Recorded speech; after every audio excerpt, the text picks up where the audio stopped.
வேலையிலேருந்து எதுவும் மாறாதீங்க. Job change வந்து ரொம்ப மட்டமான ஒரு முடிவாக இருக்கும். அது மாறாதீங்க. ரொம்ப அபாயகரமான விளைவை அது தரும்.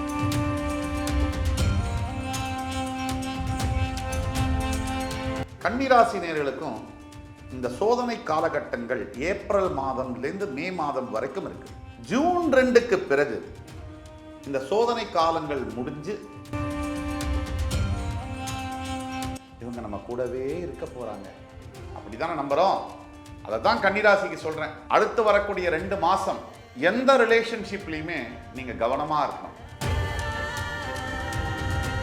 மனசை காலி பண்ணா மட்டும்தான் உங்களை காலி பண்ண முடியும். நீங்க ரொம்ப ஆழமா யோசிச்சு பார்த்தா நம்மளை சுத்தி இருக்கக்கூடிய 100 பிரச்சனைகள்ல எதுவுமே பிரச்சனை இல்லை. ஆனா ஏன் நமக்கு இதெல்லாம் பிரச்சனையா தெரியுது தெரியுமா?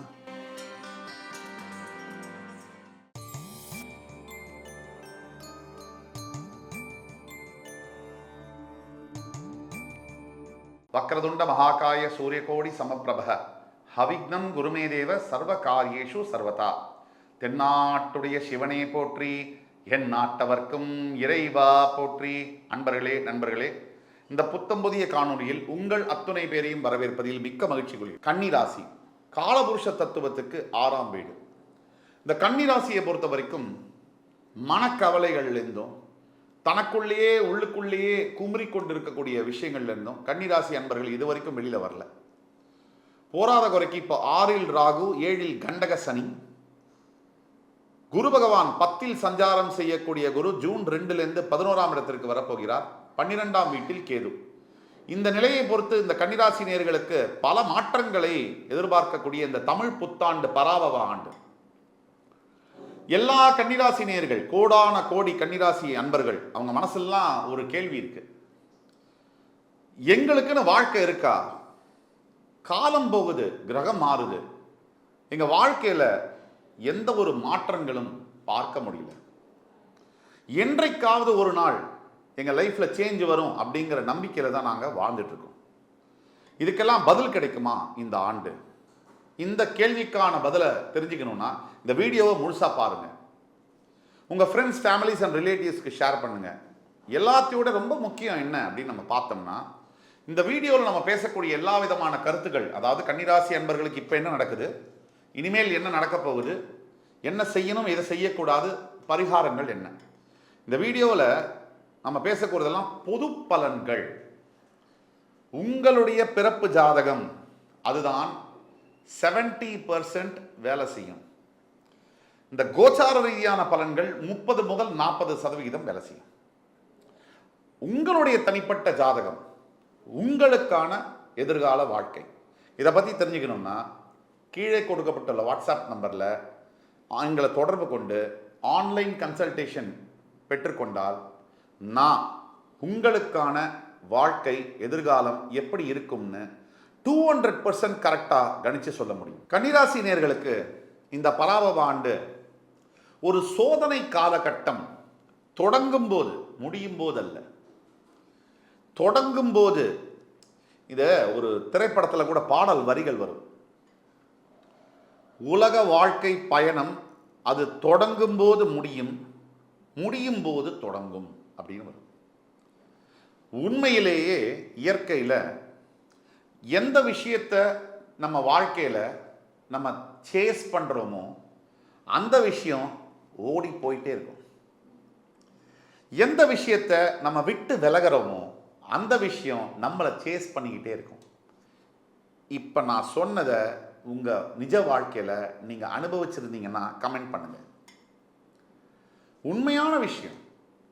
நம்ம எதையாவது ரொம்ப பொண்டாட்டியை ரொம்ப பின்தொடர்ந்து போனால், ஒரு உதாரணத்துக்கு நம்ம அதைத்தானே பேச முடியும். பொண்டாட்டி நம்மளை சட்டை பண்ணவே மாட்டா. அதே புருஷனை நம்ம ரொம்ப அன்பு காமிச்சு மரியாதையாக ரொம்ப பண்ணோம்னா அந்த புருஷன் நம்மளை கண்டுக்க மாட்டான். கொஞ்சம் சற்று விலகி இருந்தால் அந்த உறவு சூப்பராக இருக்கும். கன்னிராசி நேயர்களுக்கும் இந்த சோதனை காலகட்டங்கள் ஏப்ரல் மாதம்லேருந்து மே மாதம் வரைக்கும் இருக்கு. ஜூன் 2க்கு பிறகு இந்த சோதனை காலங்கள் முடிஞ்சு சாதனை காலங்கள் தொடக்கம் ஆகும். ஓவராலாக பார்த்தீங்கன்னா மன அழுத்தம், சனி வந்து உங்கள் ராசியை பார்க்குறார். அதனால சனியினுடைய தாக்கம் இருக்கு. சனியினுடைய தாக்கம் எதை மாதிரியான தாக்கம்? சனியினுடைய தாக்கம் முதல்ல மனதுடைய ஸ்டெபிலிட்டி, மனதில் இருக்கக்கூடிய தைரியம், மன தெம்பு, வில் பவர், அதை காலி பண்ணும். சனியினுடைய சமசப்தம பார்வையானது. மனசை காலி பண்ணால் மட்டும்தான் உங்களை காலி பண்ண முடியும். நீங்கள் ரொம்ப ஆழமாக யோசித்து பார்த்தா நம்மளை சுற்றி இருக்கக்கூடிய 100 பிரச்சனைகளில் எதுவுமே பிரச்சனை இல்லை. ஆனால் ஏன் நமக்கு இதெல்லாம் பிரச்சனையாக தெரியுது தெரியுமா? மனதில் வரக்கூடிய பிரச்சனைகள் உங்களை சுற்றி இருக்கக்கூடிய 150 பிரச்சனைகளாக இருந்தாலும் அது எல்லாமே பிரச்சனைகளே அல்ல. எதுவுமே உங்கள் மனம், உங்கள் மனசு ஒத்துக்காத வரைக்கும், அந்த தாக்கத்தை அந்த மனசு ஃபீல் பண்ணாத வரைக்கும், உணராத வரைக்கும் பிரச்சனையே இல்லை. நல்ல ஆழமாக நான் சொல்கிறத நிதானமாக யோசித்து பாருங்க. ஒரு உதாரணத்துக்கு, இந்த உடம்பு பிறந்தோம், வாழ்ந்தோம், இறக்க போகிறோம், ஒரு நாள் போக போகுது. இதுவே நிரந்தரம் இல்லை அப்படிங்கிற போது, எது நம்ம உடலே நிரந்தரம் இல்லை அப்படிங்கிற போது நம்ம மனசில் எதெல்லாம் பிரச்சனையாக வருதுன்னு சொல்லட்டுமா? இங்கே தனியாக வந்தோம், தனியாக போகிறோம். இங்கே எதுவுமே இல்லாமல் வந்தோம். உண்மையை சொல்லுங்க, எதுவுமே இல்லாமல் தானே போகிறோம், இல்லை எதையாவது எடுத்துகிட்டு போகிறோமா? எப்படி வந்தோம்? நிர்வாணமாக வந்தோம். எப்படி போகிறோம்? நிர்வாணமாக போகிறோம். இந்த இடைப்பட்ட வாழ்க்கையில் மனம் இந்த வாழ்க்கையை ஆட்சி செய்கின்றது. இது கன்னி ராசிக்கு ஏன் சொல்கிறேன் இப்போ, ரொம்ப முக்கியமானது நண்பர்களே, கவனிச்சு கேளுங்க. சனியினுடைய பார்வையானது மனதை ஆட்சி செய்ய போகிறது, மனதை ஆக்கிரமிக்க போகிறது. அப்போ என்ன பண்ணுவோம்? நம்மளுடைய கணவனோ மனைவியோ, காதலனோ காதலியோ, இல்லை வேற எந்த உறவுகளோ நல்ல பழகிட்டு, உயிருக்கு உயிரா நேசம், பாசம் எல்லாம் காட்டிட்டு சட்டுன்னு விலகிறாங்கன்னு வச்சுக்கோங்க. அப்போ அந்த மனசு வந்து கடந்து துடிக்குது. ஒருத்தருக்கு துடிக்கல, ஒருத்தருக்கு துடிக்குது. சில சமயங்களில் அது ஆண், சில சமயங்களில் அது பெண். 2 பேருக்கும் துடிக்குதா? சத்தியமா இல்லை. நாடகம், பாசம், அன்புங்கிற நாடகம் நமக்கு பிடிக்குது, நம்ம நம்புறோம். அதே மாதிரி கன்னிராசி அன்பர்களுக்கு இந்த பராபவ ஆண்டில் முதல் 2 மாதங்கள் உறவுகள் மீதான நாடகங்கள் நடக்கும்.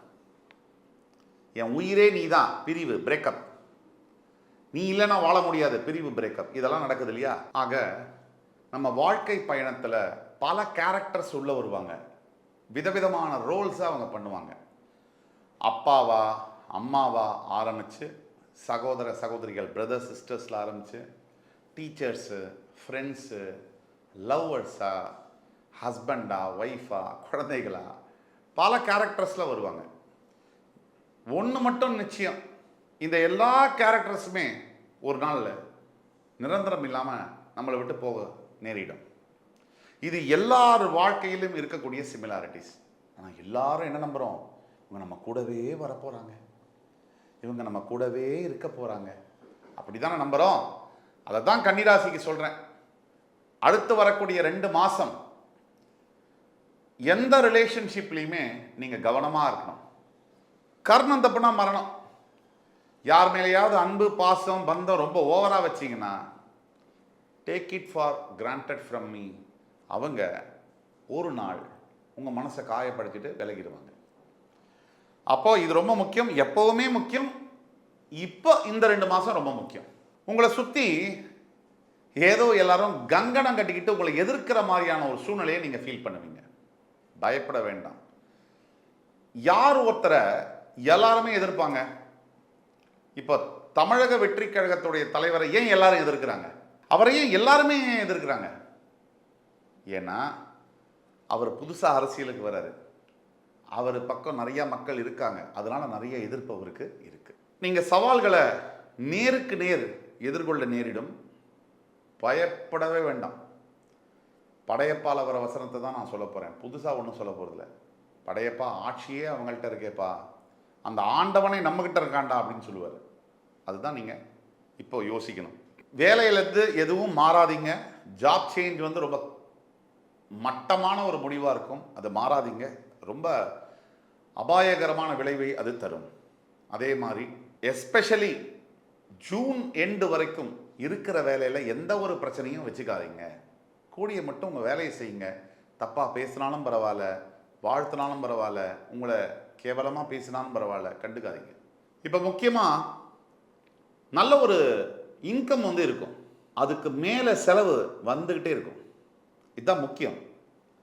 நம்ம எல்லாருமே பல பேரோட வாழ்க்கையில் நம்ம இன்கம்மை வச்சு நம்ம ஒரு முடிவுக்கு வந்துடுறோம். நம்ம பெரிய ஆள், மாதம் 2 லட்சம் சம்பாதிக்கணும். சைலண்டாக நடக்கக்கூடிய செலவை யாரும் யோசிக்கிறது இல்லை.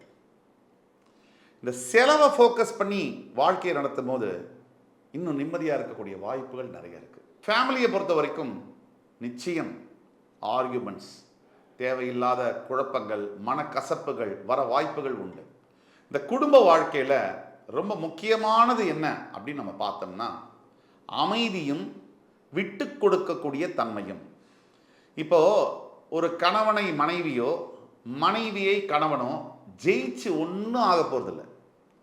நான் ஒலிம்பிக் கோல்டு மெடலாக கொடுக்க போகிறாங்க இல்லை. அப்போது விட்டு கொடுத்து போனால் அதுதான் உண்மையான வெற்றின்னு நான் சொல்லுவேன். குடும்பத்தை பொறுத்த வரைக்கும் விட்டு கொடுத்தல் என்பது மிக மிக முக்கியம். இப்போ திருமணம் சம்பந்தப்பட்ட விஷயங்களை ஃபிக்ஸ் பண்ணுறத தயவு கூர்ந்து அவாய்டு பண்ணவும். அதே மாதிரி முக்கிய முடிவுகள், திருமணம் சார்ந்த முடிவுகள், காதலிச்சிட்டு இருக்கீங்க, திருமணம் இருந்தாலும் கூட முக்கிய முடிவுகளை தயவு கூர்ந்து அவாய்ட் பண்ணவும். ஸ்டூடெண்ட்ஸை பொறுத்த வரைக்கும் கன்னிராசி நேயர்களுக்கு ரொம்ப அற்புதமான காலகட்டங்களாக இருக்குது, ப்ராஸ்பெக்டிவாக இருக்குது. நீங்கள் நினச்ச கோர்சஸ்ஸு, நீங்கள் நினச்ச இன்ஸ்டிடியூஷனில் நல்லா படிக்கக்கூடிய தன்மைகள் எல்லாமே இருக்குது. ஆனாலும் அவசரமாக எதையும் கையாளக்கூடாது. டிஸ்ட்ராக்ஷன் என்பது கூடாது.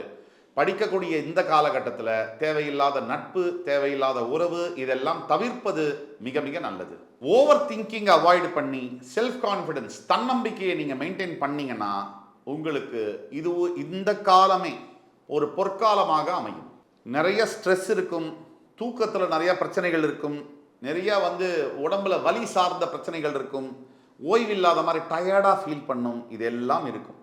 சனி பகவானுடைய தாக்கத்தினால சமசப்தம பார்வை, அதனால இதெல்லாம் இருக்கும். இருந்தாலும் ஒரு சர்டைன் ஸ்டேஜுக்கு அப்புறம் இந்த பிரச்சனைகள்லாம் மாறப்போகுது. ஜூன் 2க்கு பிறகு உங்கள் லைஃப்பில் நிறைய டிரான்ஸ்ஃபர்மேஷன் நடக்கும், நிறைய சேஞ்சஸ் வரும், மாற்றங்கள் வரும்.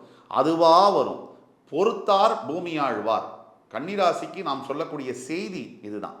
ஆக பரிகாரங்கள் அப்படின்னு நீங்கள் பார்த்தீங்கன்னா கன்னிராசி என்பவர்களுக்கு லக்ஷ்மி நரசிம்ம சுவாமிக்கு கல்லுப்பு தானம் செய்வதும், வாயில்லா பிராணிகளுக்கு நீரும் உணவும் கொடுப்பதும் மிகச் சிறந்த பரிகாரமாக பார்க்கப்படுகிறது இந்த காலகட்டத்தில். என் அன்பிற்கினிய கன்னிராசி நேயர்களே, இந்த காணொலி உங்களுக்கு பிடிச்சிருக்கும்னு நம்புகிறேன். அடுத்து வரும் காணொலியில் மறுபடி உங்கள் எல்லோரையும் சந்திக்கும் வரை உங்களிடமிருந்து விடைபெறுவது உங்கள் சுபாஷ் பாலகிருஷ்ணன். நன்றி, வணக்கம், வாழ்க வளமுடன்.